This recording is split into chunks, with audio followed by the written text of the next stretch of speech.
Ari, how are you? Vince, I am doing well. How are you? Can't complain. All right. I'm Vince White. I'm an employment attorney, as you all know if you're watching this channel. Ari is many things. Ari is my publicist, a storyteller, has been described as a midwife for stories. I would love to hear more about that. And a content creator as well now. Is that correct? That is correct. An You, aspiring content creator. you have saved me so many times. I'm so excited to have you on here. Before I began working with you, my publicist was very wonderful person who I went to high school with, who was a in-house publicist for a small town museum, who Mm. scheduled me. How do I tell the story? She scheduled me a press conference, and then the morning of the press conference was like, "Hey, we can't fit everybody in the room I rented." Oh no. And I was like, "Well, what do you mean? I thought it was three networks." And she was like, "No, it's 32." And I was like, "Wait, when did that Me happen?" too. When, like what 32 networks? She's like, yeah, it went national. I was like, you didn't think you wanted to tell me that in the like intervening 14 hours? And she was just like, well, I didn't want to freak you out. I'm like, right. So I'm live in 20 minutes. She's like, yeah, Oh my God. So people were she's like amazing.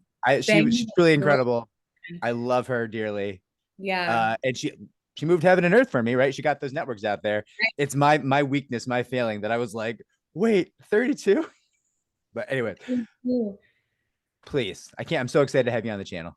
People have been Yeah. asking about, frankly, about you for a while on the channel. So please tell us more. Yeah. So just a little backstory. Vince, you've seen all the evolutions of my different I business have. ideas, Yeah. different different hats that I wear. So we first met like before the pandemic. I think it was like 5 or so years ago. And I Yeah. had started At this least. service. Yeah, I had started this service called Simone, which was born out of a series of weird workplace experiences that I had had. And I realized that employment lawyers and therapists were two of the resources that had really helped me as opposed to corporate HR. And I just started, I like knew very little about employment law at the time beyond what my then employment lawyer had negotiated for me to get out of a prior place. And I was just Googling around looking for employment lawyers in New York. And I found Vince and your firm. And I feel like that started a long professional relationship. Simone then shut down. Um, though I think we referred quite a few clients your way in our We heyday. did. Yes, very And much so. then that became Lioness, which is a company that works with whistleblowers and helps people tell their stories publicly. So whereas Simone was more about, okay, just get you straight to the lawyer and the therapist, Lioness was more about, okay, is this a story that you want to tell in some shape or form? Have you signed a non-disclosure agreement? Are you thinking of breaking that non-disclosure agreement? What are the ramifications? So, and you've been our partner in that as well, in taking consult calls from people who don't really know what they're on the hook for. Should they break an agreement or should they sign an agreement, what that exactly means. And the people love you. so, um, so yeah, that, and now I'm working on a book about female identity and power, sort of the different Oh, female identities um, that I've like evolved through or shifted through in my life, and even the male identities, the powerful men that I've encountered in my life, sometimes romantically, sometimes not, and what I learned about the world just by my proximity to them. And I still work with whistleblowers, help them tell their stories. I'm a ghostwriter, and then I also just started freelance writing for publications. So I had a story out in oh, Slate okay. about the dating apps. And that was a couple of weeks ago, basically about how women are taking matters into their own hands when it comes to vetting people on dating apps. Yeah. And then, yeah, so I do a lot of stuff. You're not kidding. My goodness. I'm excited for that book. I'm really excited to hear it. So the weird thing about this business is, I guess for me, I don't understand, right? Like I'll never know what you experience. I'll never know what my clients experienced. I can like try to empathize and I can certainly fight for them, but I wasn't raised to be afraid of women. Right. No, when I was a kid, nobody was like, "Hey, when you walk, like fit between your fingers so you can like punch somebody if he tries to like assault you." And it's they don't say that to boys, right? So it's just like you don't have the experiences. Um, so I sit across the table from people who've been through horrible things, and like I'm aware that I look a lot like the problem, and I'm also aware that I can't truly know what they're experiencing, and it feels like such a failing. But yeah, so I'm really excited about that book. I would love. You though, and I think that like we need more people like you, and I think in part of why like Trump won the election, in my opinion, is this like focus on like the identity politics and like, oh, you're a white man, so you can't possibly understand. And like, yeah, that's true. You haven't had the lived experience, but then that makes you the other, you know. And I think that I don't know. I think that we should all try to empathize and humanize with everyone's experience. And part of what my book is about is that you know, we're so rooted in our identities, but I feel like I've had a lot of identities, like female identities, throughout my life, and I actually think it's okay to try. You know, people don't have to say I am just this one thing because that's a Yeah, really constricting thing, and it's you can be really hard on yourself. I think if you're like, well, I am just a traditional wife, like the trad wife trend, or I am just a corporate badass. You know, like you don't. I feel like especially women, but all people are forced to almost choose an identity and like pigeonhole themselves into this thing. And the book is about kind of cycling through the various identities. yeah. All of the trad wives who I actually know, like three quote unquote trad wives, are Yeah. like serious moguls. Like they Yeah. there's not there are zero like trad Totally. wives. It is a business run. Like literally, it's people who are like, yeah, my spouse does really well, and I got bored, and I had these kids. And I just started making content, and now I'm out earning my spouse, and you're just like, what? Really? Like, but your spouse makes like 3 million a year, and she's like, yeah, chump change. Like, well, okay, all right, fair enough. So you're just selling Cuisinart like full time and like bread makers, I guess. Like, I don't even understand. It's insane. No, But they're like business women. they truly are. So like, it's such a bait and switch because it's Mhm. just like shooting content in a tradway format, and Mhm. then immediately like I gotta edit, I gotta make business meetings. Nanny comes in. You're just like, and Totally. Yeah. I went to a friend's house and I stayed there, and they were like, yeah, yeah, yeah. So the um the team's gonna have to stay tonight. Well, and I was like, the team, the what team? Oh, the content team. We're doing like a party for the holidays, and it's gonna be really beautiful. So the team has to stay the night. And I'm like, what? I thought this was your family event. Like, what are we talking about here? Right. It's so true. It's like they're like cooking in the kitchen with like an apron and a whisk. And then like the second the camera goes off, they like rip the apron off, like, you know, I know. make I them made like a the balls. I Yeah. made a prime rib, and I will kid you not, she was like, "Hey, can I post with that thing?" And I was like, "What?" And she was like, "Yeah, I just post like." And I was like, "For what?" She was like, "For Insta." I'm like, "You want to post with my prime? Okay, that's fine. I guess I feel affirmed by this. I guess I did okay." That's But a like, compliment. Yeah. listen, it had a great crust. Um, Also, I agree with you that you've had many identities. I feel like I've known a couple of them over the years. Like you've been someone who has always developed yourself to rise to the occasion in so many different ways. Thank you. I love it. Do you have you thought about like do you view it as like what's most effective for you in the moment as a personal growth journey? Like how do you view it? Yeah, that's a good question. I think that it's what I'm trying to do is like what feels most natural to me. And sometimes that gets me into trouble, because I Okay. can be too trusting or too Yeah. or sometimes not trusting enough, depending on like what I've just been through previously. Yeah. Um, but sort of just naturally like what flowing and what feels most authentic to me.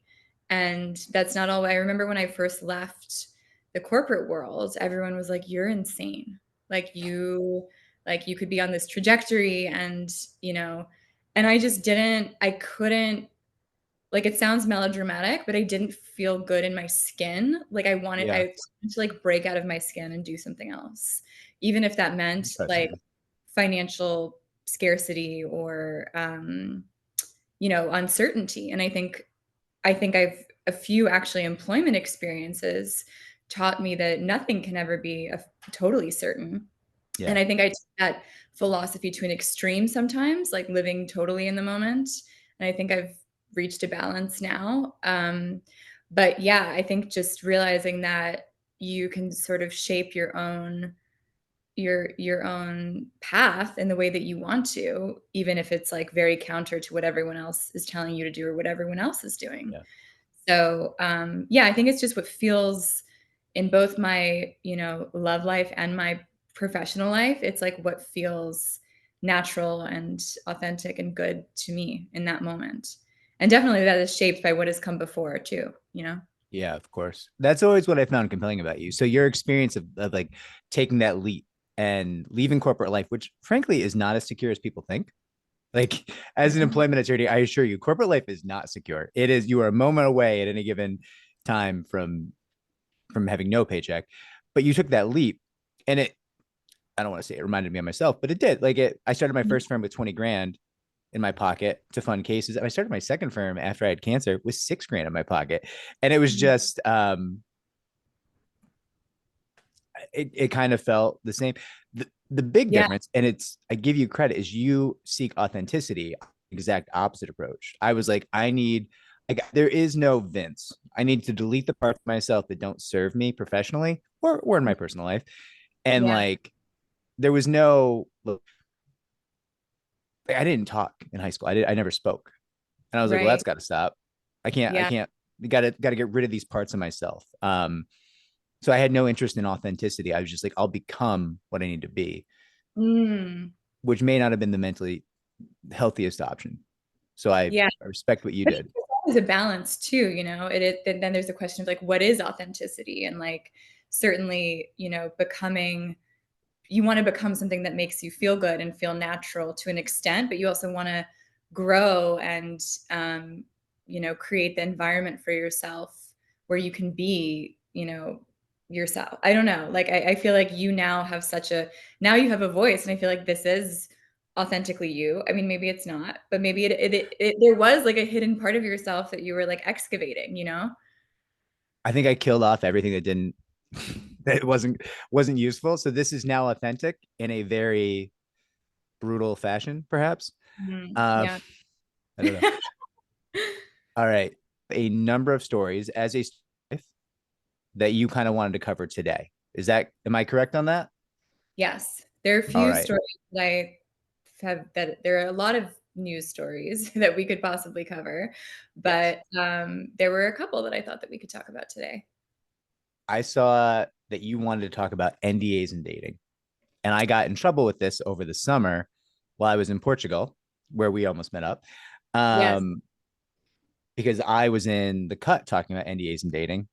And my friends very much did not appreciate that. Because I was talking about that. So I would love to hear your take on this and we can chat about it. Yeah, so I had actually heard about NDAs and dating from a friend as well, who is a somewhat well-known actress, and she had told me about this service, these high-end matchmaking services where a lot of the guys do sometimes require that you sign an NDA before the date. And um she was like, yeah, I didn't like, yeah, the guys were super rich and some of them were somewhat famous, but like she wasn't meeting anyone. She ended up finding her partner just on Hinge, which I Yeah. think is funny that like, you know, there can be these super Yeah. high-end services and then at the end of the day, like that's actually how I met my boyfriend who I now Really? live. Yeah, on Hinge and Raya. We matched on both apps on the same day. I Um feel like you're like a Manhattan socialite at this point. Like how is that possible? I know, I don't know. Like I had been meeting, it's so funny because I never thought that I would meet like my partner on an app. I was like, it's only going to be through friends of friends or just like meeting someone organically. Sure. Like I was anti-app and I had been set up. I had been set up with a number of people and those didn't work out. So it's funny that the app has. Anyway, so she, you know, I just thought, and I've been out with one person in particular who's quite famous. And I think if there were some requirement that I had to sign an NDA before going out with him, I would not have done that. Just because I feel like it starts, and I understand, you know, I'd be curious to hear your thoughts, but I understand like people have to be careful. Like they can face extortion, they can face all kinds of things if they're at a level of fame. But at the same time, it's like, what are you expecting will happen on this date that like we need to never talk about it again, you know? And so I have never experienced that myself. I don't think I would. Maybe I would, you know, if I were single, sign an NDA just to see what happened and then break it with the intention of breaking it, you know, just because I'm like, what kind of person requires this? Um, but yeah, I think that and some of them are so restrictive where like one breach, it's like you have to pay that person $50,000. But then the question, of course, is will they actually enforce that? Because then they have to sue you and then that becomes a matter of public record. And then it's like, well, why is this person suing this other person for breaching their NDA? What are they trying to cover up? Yeah. Yeah. I mean, I see it from the other end. I mean, I certainly have female friends who have signed NDA, but I know a lot of guys who do seek NDAs in their dating life. Like I've had the weird experience of like bringing a female friend to an event and like a guy pulling me aside and being like, hey, who's that? And I'm like, oh yeah, that's my buddy. She's cool. I'm like, do you want me to introduce you? He's like, no. Why is she here? Because I brought her. What do you mean? He's well, did she sign? On what?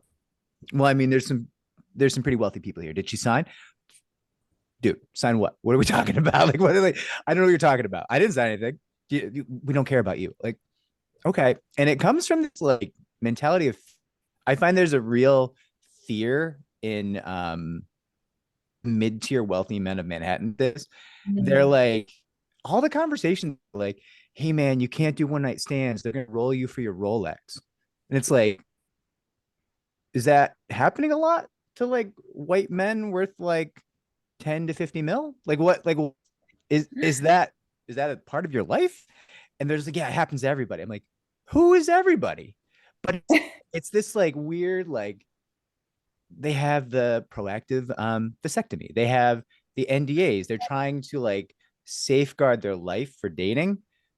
And I think it's this fear that they're like the product.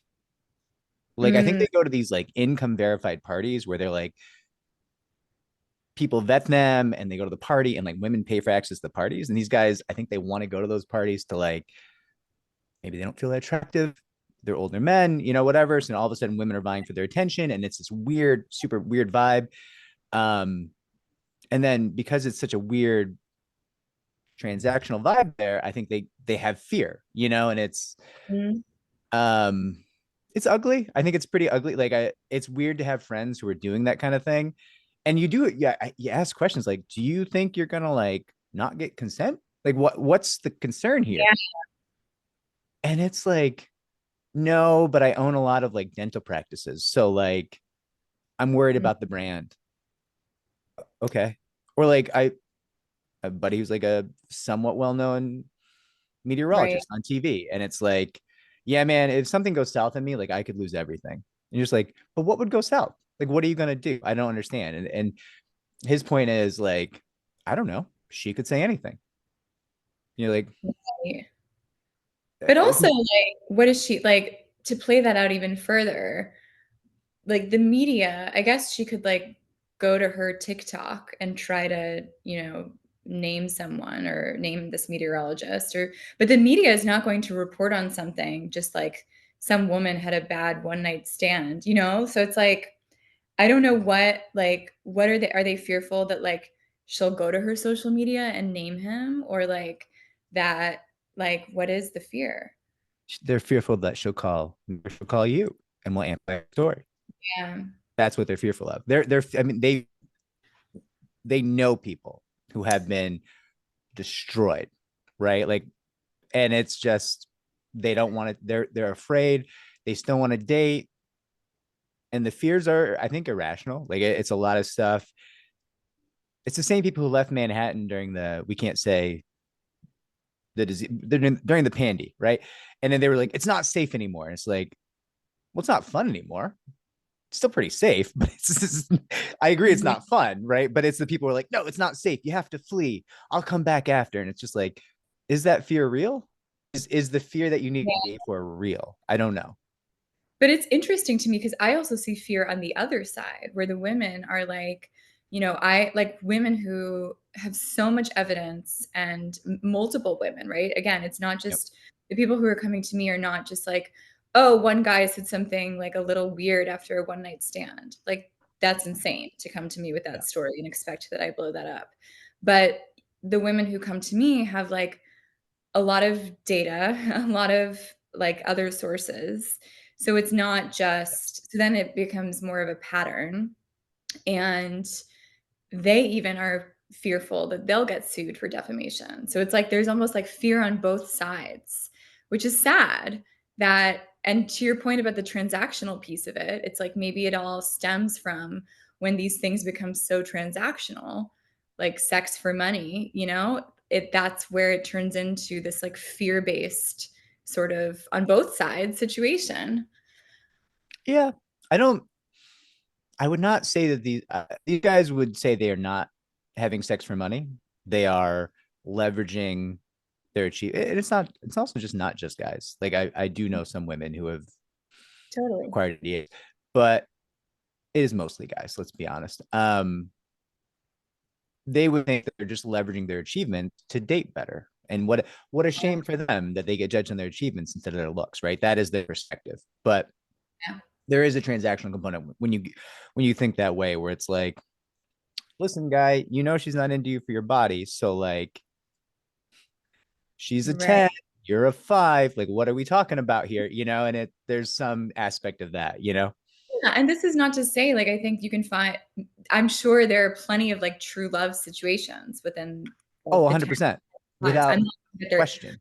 I'm Yeah. not saying that there isn't that it's purely like sex and money. But I think that, when people I guess when anyone, man or woman, gets to a certain level of status or achievement, you do start to think generally in a more transactional way about it's not like this pure, early 20s something love, where you're Yeah. just running around and like recklessly falling in love. I mean, it could be, but I feel like it's more likely than not going to be a like you're factoring in sort of like your future life on both ends. Yeah. 100%. And it's all, listen, even when they get married, it's like Yeah. prenuptial agreement, layered layers of them. It's just, and it's not like there's not love. Like, I can think of people right now where there was no question the money was an aphrodisiac, but Yeah. that love and that family and those children, it's all so sincere. It's like Totally. desperately sincere, right? It's just the realest thing. But early on in the era, like, I could see there being a lot of fear and distrust early on there, because there was a power disparity, there was an economic disparity, and it's just a lot of like, well, what does she actually see in me? What are we Yeah. actually doing here? And it's insecurity, I think. Yeah. Yeah. I don't know. But you had a specific story, right? There's a podcaster and a country music Yes. musician. So I thought this was super interesting the way this all played out, Zach Bryan, who is this country music star, he was in a relationship with a woman named Brianna. Her like stage name was Brianna Chicken Fry. That's not her real last name. Is she a podcast star? She's a podcaster, Okay, and with Portnoy, is that correct? with, yes, and with Barstool Sports. And so she was, so they dated, and apparently she was, she alleges that she was emotionally abused by him. And he ended up, when they split, he offered her a $12 million NDA to never talk about the relationship, which she turned down. And this is the part I find really fascinating because, you know, the reality is that most women are in a position, bless you, not in a position to turn that sort of money down unless Portnoy, someone like Dave Portnoy, was totally backing her. So he was essentially like, hey, you will make much more money. Stick with me to tell, like, telling your story of what went on. And, you know, this guy, you know, we're going to blow this guy up on TikTok, and you are going to use this for your podcasting career under the Barstool Sports umbrella.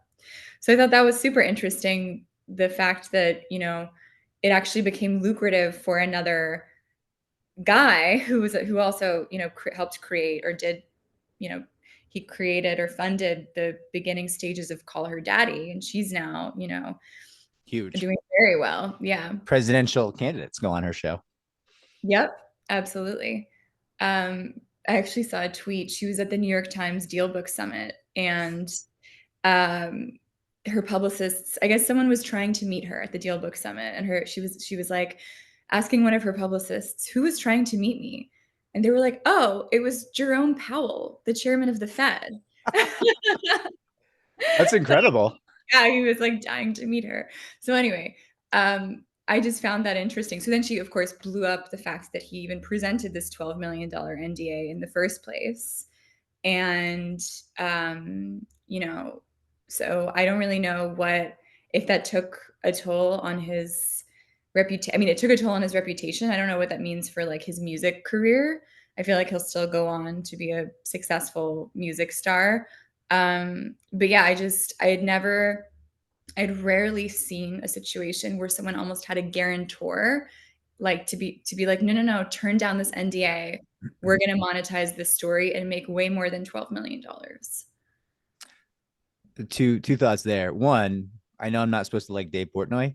He seems like he's doing a lot of good things lately. I don't know. I don't. Yeah. Call Her Daddy was awesome. The drama between the hosts, that was sad, but like he wasn't really a villain in that story. Like he invested in it and wanted to get his money out. Like I kind of get it a little bit. Two, weirdly enough, we do that. Like the firm, people come to us with NDA, like, hey, they're offering X amount of dollars. What do you think? And we're like, hey, don't sign that because NDA is attached to a severance agreement. We can't bring our case. If you sign that, like, let us try to get you more. It's a little Right. different because we're not. I mean, I swear we do platform people largely through your efforts as a story Yeah. midwife, a storyteller, but it's different. Certainly, we're not Dave Portnoy in many ways. Right. But It's kind of similar. what? It's kind of similar in that you're like, you have information that like if it like either, you know, you're not trying to monetize that information, but you're sort of like your information is worth more than what this initial NDA is saying it is worth. Yeah, Right. and it's not a guarantee either. Same with Portnoy, right? He's like, I think you'll do better, and I guess Portnoy is wealthy enough they can just be like, I'll guarantee it. But like we have to say like, listen, we think we can do better. Yeah. Yeah. Yeah. You're taking a risk. You are throwing away the 12 mil or whatever it is to try to get more, but I think we can do better, and it's just, Yeah. yeah. Totally. Okay. Very interesting story. I wonder Right. if DV accusations, because I think there are DV, domestic violence accusations. Yeah. I wonder what that does to a country music star. I don't know. I feel like a lot of people, this could be me making this up entirely, but because I'm not a country music fan, but I feel like the fans maybe could see it as like, oh, it was just a bad breakup. Like it's, like he's, we still love him. And then there's also the question of separating the art from the artist, and still loving the music, but like not necessarily like the person, and which I do believe is valid. Like this could be a crazy controversial thing to say, but like I still love Woody Allen movies. Not crazy. I still listen Yeah, to Michael Jackson. I still read Harry Potter. You yeah. know? 100%. So it's like I think that's totally fair that you can still like take pleasure in the art and not necessarily like lionize the person who created it. Yeah. Yeah. Without question. I'm with you on that one. Not a popular opinion, but I'm with you 100%. Yeah. People really like get pretty aggressive, especially the Harry Potter one. People are, Yeah. it's No, just I like, know. listen, I'm not espousing her politics. I just think Right. it's a good book. It's a good series, right? The That was movie's like solid. childhood. That Yeah. was like my entire childhood was like based around Harry Potter. So 100%.